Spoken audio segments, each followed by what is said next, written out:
Hello, नमस्कार विद्यार्थी मित्रो. मी श्री मम्माळे सर, नवमहाराष्ट्र विद्यालय खराबवाडी, तालुका खेड, जिल्हा पुणे.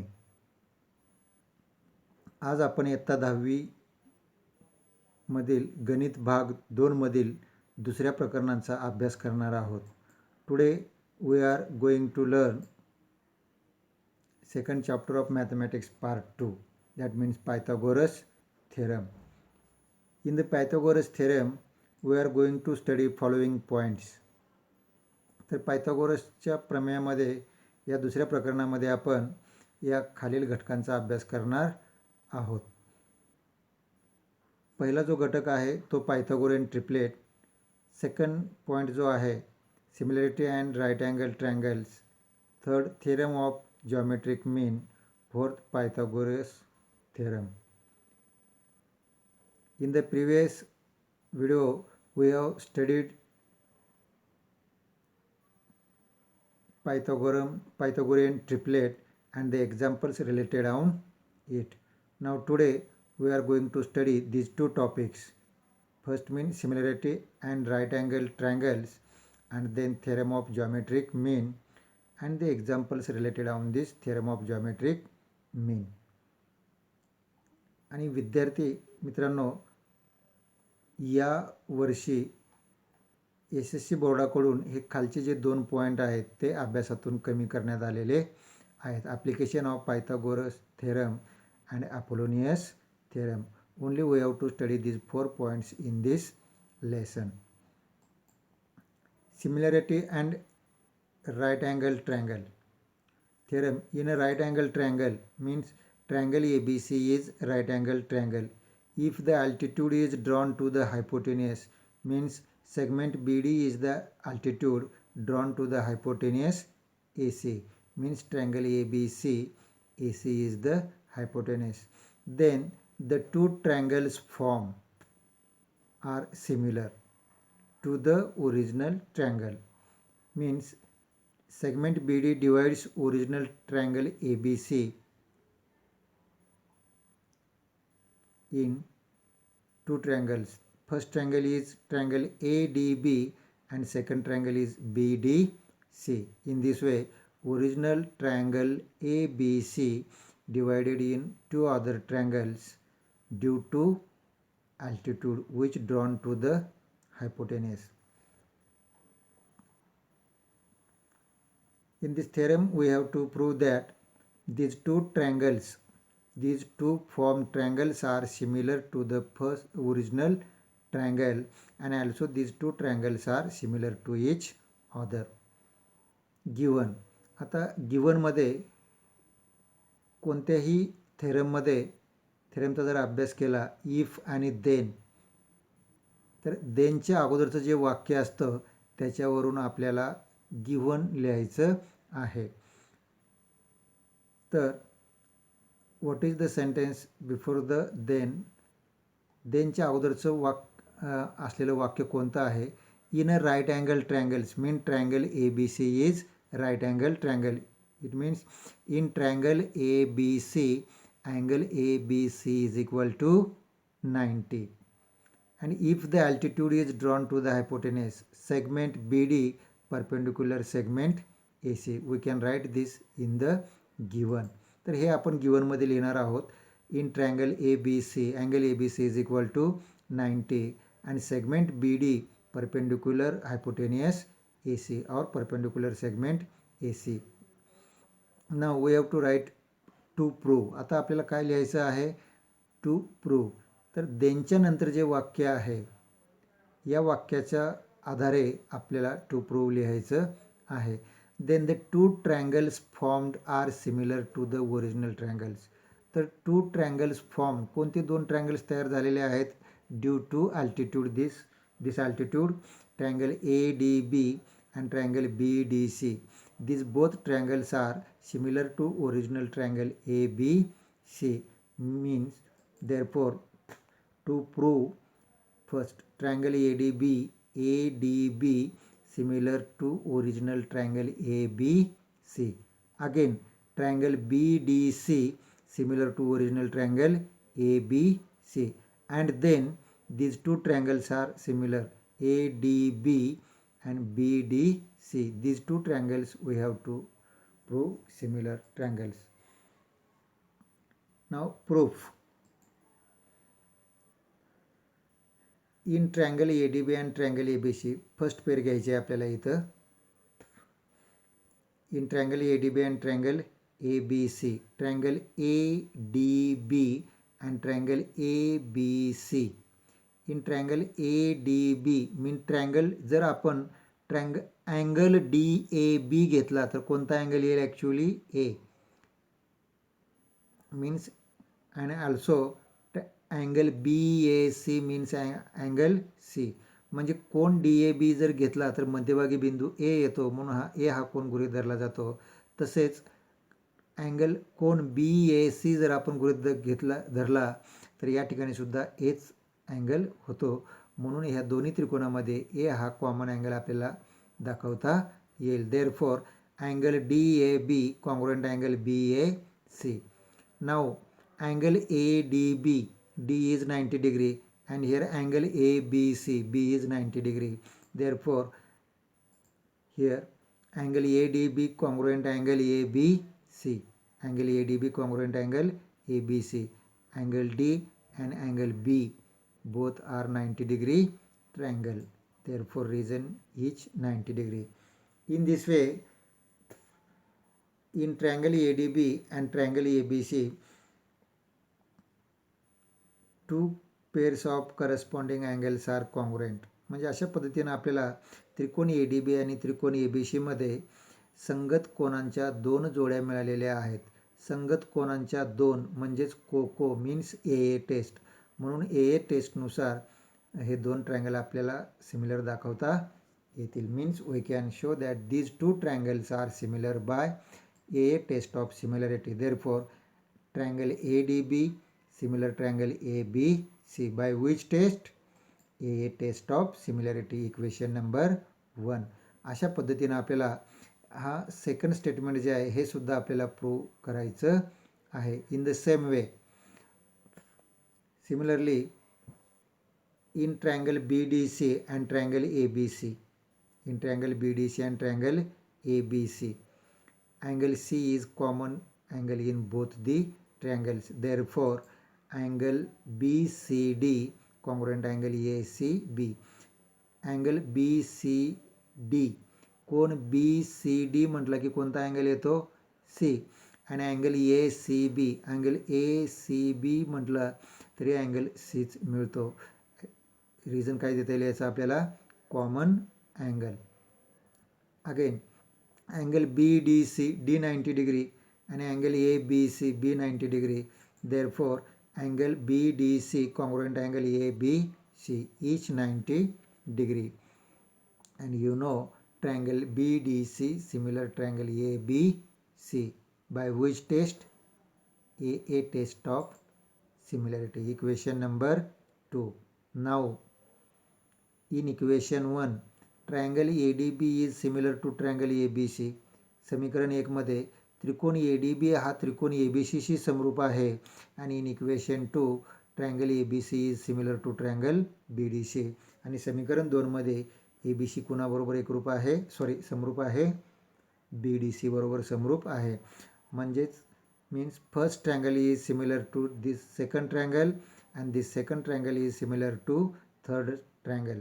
म्हणजे पहिला त्रिकोण दुसऱ्याशी समरूप आहे आणि दुसरा त्रिकोण पहिल्याशी समरूप असेल तर पहिला आणि तिसरा सुद्धा त्रिकोण समरूप असतात.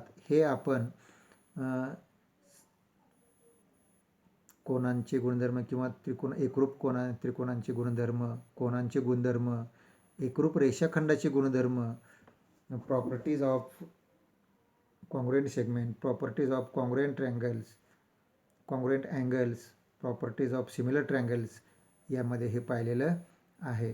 म्हणजेच पहिला जर दुसऱ्याशी समरूप असेल आणि दुसरा तिसऱ्याशी जर समरूप असेल तर पहिला आणि तिसरा सुद्धा समरूप असतात. Means if first triangle is similar to second triangle and second triangle is similar to third triangle, then first and third triangles are also similar to each other. Therefore, triangle ADB similar triangle BDC from equation 1 and 2. This is equation number 3.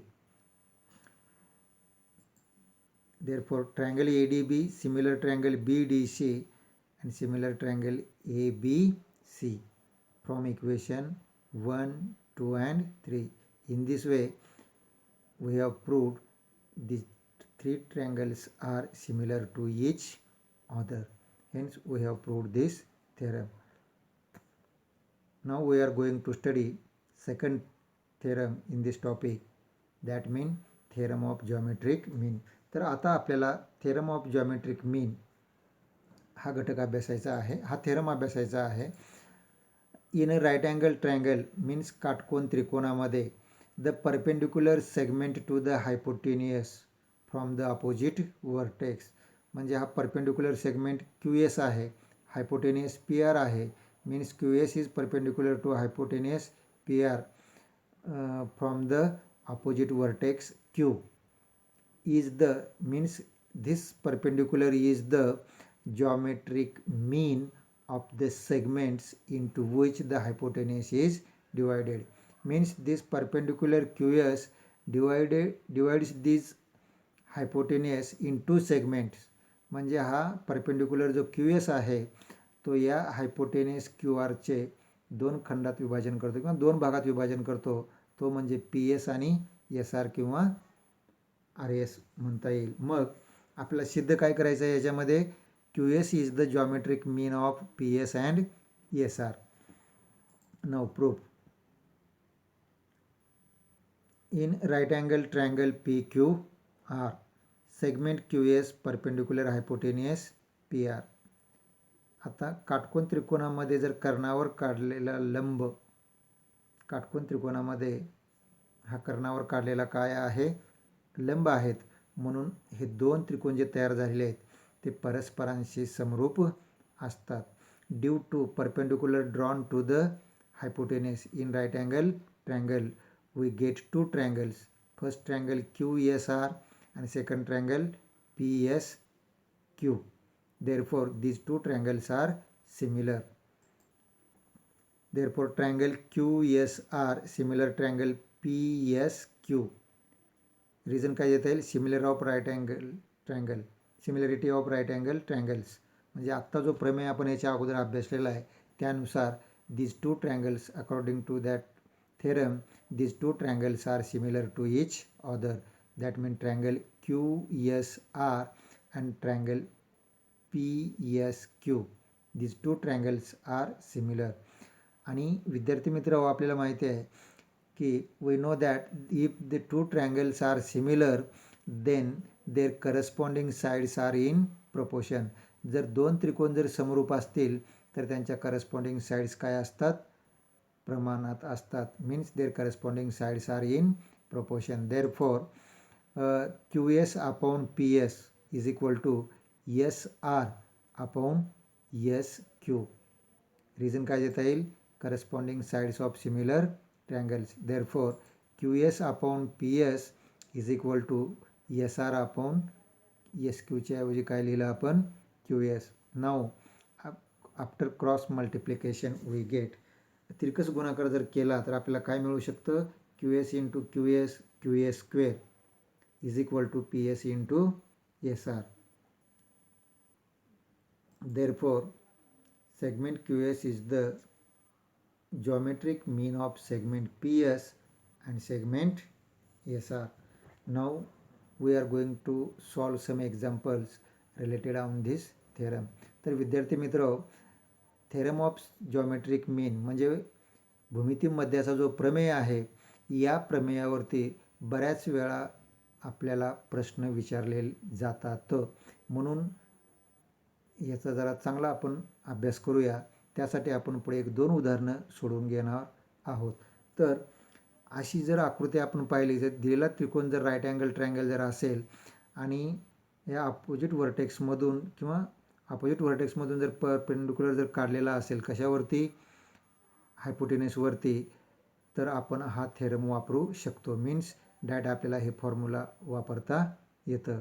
पण formula वापरायच्या अगोदर right angle ट्रँगलचं नाव लिहायचं आणि कोणता segment कोणत्या हायपोटेनसला perpendicular आहे हे आपल्याला लिहिता आलं पाहिजे. Means this first sentence in right angle triangle P Q R segment Q S perpendicular hypotenuse P R असं लिहिल्यानंतर डायरेक्ट आपण हे सूत्र वापरू शकतो. तर पुढील 2 उदाहरणे आपण अभ्यासणार आहोत. Example number 1 in figure angle P Q R is 90.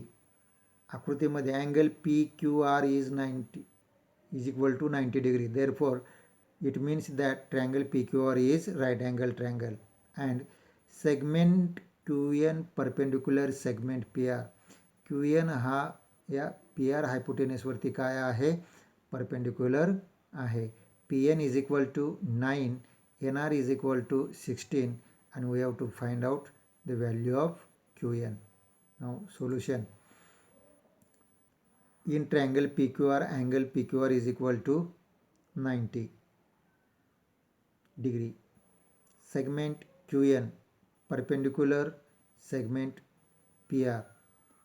In triangle PQR, angle PQR is equal to 90. It shows that it means triangle PQR is right angle triangle and segment QN is perpendicular to the hypotenuse PR. Therefore QN square is equal to PN into NR. Theorem of geometric mean. बघा हा Q N perpendicular आहे म्हणजेच Q N हा P N आणि N आरचा geometric mean आहे.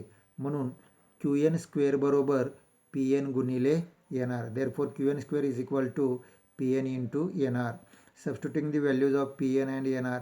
P N आणि N आरची किंमत जर टाकला आपल्याला तर काय मिळेल?